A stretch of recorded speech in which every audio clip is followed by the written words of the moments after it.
Programme में आने में थोड़ा सा देर हो गई मेरे को, और अगर मैं यहाँ नहीं आ पाता तो शायद अपने आप को ज़िंदगी भर माफ़ नहीं कर पाता। आगरा की सरजमी पर आके आपने ये जो रोशनाई जगाई है, ये वाकई में हम तो उस अल्लाह ताला से दुआ करेंगे। जी हाँ। अल्लाह ताला से दुआ करेंगे कि आप जैसे 10-20 और नेक दिल और इतने पढ़े लिखे, इतने इंटेलेक्चुअल आदमी और पैदा करें, जिससे कि जाके आप भारत का कोना कोना, देश का कोना कोना रोशन करें। तहे दिल से स्वागत आपका। मेरा एक छोटा सा सवाल से पहले थोड़ा सा, एक हमारे भी गुरु ग्रंथ साहब के अंदर गुरु नानक साहब ने पूरी दुनिया का चक्कर लगाया, जिसके अंदर मक्का मदीना भी शामिल है। और जैसा कि एक सवाल इससे पहले हो चुका है कि गैर मुस्लिम जो है मक्का मदीना में अलाउड नहीं, या वहाँ का कैंटोनमेंट जो है अलाउ परमिशन नहीं देता। मगर ये तो तय है, आप मानते हैं, इस्लाम मानता है, हम मानते हैं, हमारे ग्रंथों के अंदर दर्ज है। गुरु नानक साहब के 2 चेले थे, एक बाला और एक मर्दाना, एक हिंदू और एक मुस्लिम। मर्दाना की बहुत ख्वाहिश थी कि मुसलमान जब तक पूरा मुसलमान नहीं कहलाने का हकदार, जब तक कि वो काबा का दर्शन ना कराए, तो गुरु नानक साहब उसको लेके और काबा गए। हमारे ग्रंथ के अंदर जो दर्ज है कि जब वो वहाँ पहुँचे, उन दिनों बहुत लंबा ये किस्सा है, 1 साल लगता था, और वो रूट सारा उसका वर्णन है। और वहाँ जब मक्का जो मस्जिद के बाहर साथ ही एक दीवार थी, जहाँ पर के भारत के जो मुसलमान दर्शन करने जाते थे काबा के, वो उनको वहाँ ठहराया जाता था। वहाँ की देखभाल जो करता था वो मुल्ला जीवन करता था। जब गुरु नानक साहब अपने चेलों के साथ में वहाँ पर पड़े थे, तो सुबह जब मुल्ला जीवन वहाँ की सफाई करने के लिए आया, तो उसने देखा गुरु नानक साहब के जो पैर थे वो काबा की तरफ थे। वो गुस्से में चिल्लाया कि ये कौन काफिर है जो कि काबा की तरफ पैर करके पड़ा है, और उसने गुस्से के अंदर आके उनके पैरों को झटका दिया, दूसरी तरफ किया। तो हमारे ग्रंथ के अंदर दर्ज जो किस्सा है उसके अंदर ये है कि काबा भी उस समय हिल गया, जिधर गुरु नानक के पैर जाते थे काबा उधर मुड़ता था। तो वो जोर से चिल्लाया, ये कोई हजरत है, ये कोई औलिया है। तो उस समय के जो काजी थे मक्का के, काजी रुकनुद्दीन साहब थे, और शाह शरफ, कई हस्तियों के नाम हैं उसमें।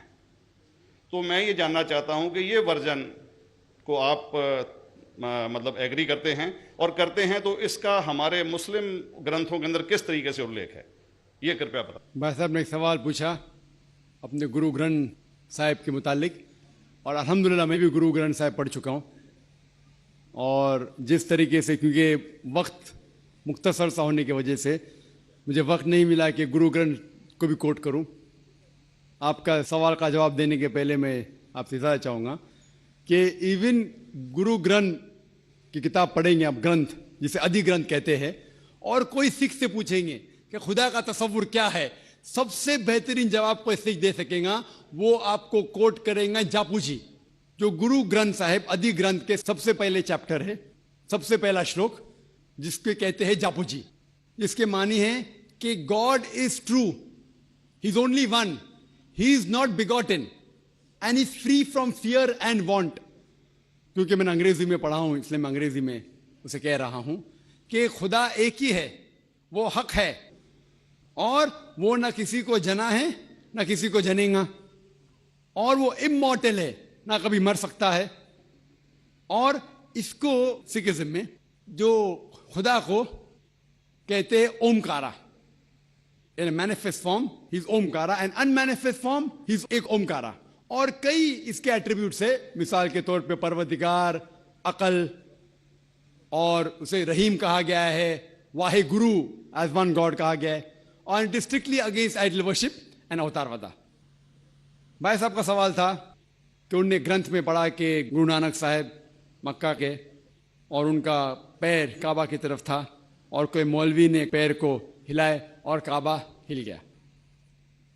क्योंकि ये age of science and technology है, अगर कोई चीज जो किताब हजारों साल पहले लिखी गई है, 10,000 साल या 4,000 साल, तो शायद उसके बारे में हिस्टोरिकल रिकॉर्ड मिलना मुश्किल है। हालांकि इवन जीसस क्राइस्ट के बारे में 2000 साल हिस्टोरिकल रिकॉर्ड है क्योंकि सिखिज्म जो एक एकदम नया मजहब है, जितने मजाहिब के मुकाबले हिंदुस्तान में नया है, कुछ सैकड़ों साल पहले 15th सेंचुरी में, toward the end of the 15th century, Guru Nanak साहब जो पंजाब के थे, ये मजहब तो कायम हुआ हार्डली 400-500 या 400-500 साल।